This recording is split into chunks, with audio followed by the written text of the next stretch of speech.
Today, I want to talk about the questions and comments that I get when I tell people that I own a private investigation company. Coming up.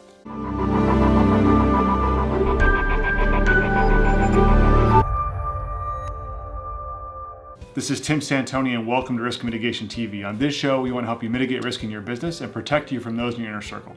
Today, I want to talk to you a little bit about comments and questions that I get from people in a social environment as well as a professional environment when they find out that I own and operate a private investigation company. The first question that they always ask is, "Oh, that's so exciting. Tell me about your most exciting case." And in many cases, we do have very many exciting stories, but we have to be very careful about confidentiality to share which ones are appropriate, adjudicated cases and cases that are in the public view and can be shared. We work with businesses and corporations and celebrities, insurance companies and law firms all over the country. We have numerous cases that we can share when people do ask. The other question that I always get asked is, do you or have you ever done surveillance? The answer to that question is yes.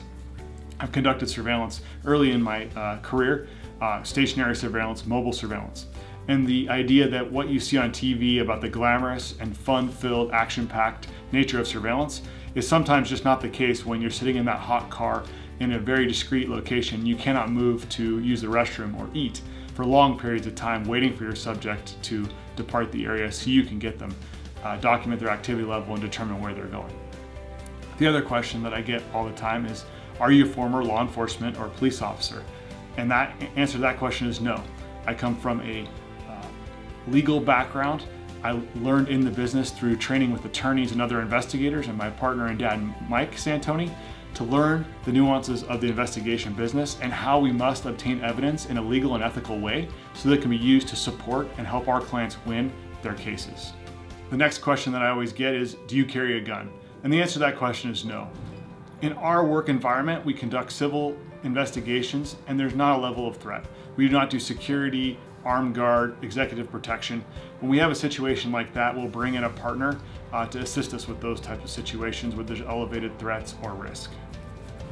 Another comment or question that I get from people that I encounter is, you know, I would be a really great investigator. You'd be amazed at a case that I worked on for my family or for a friend.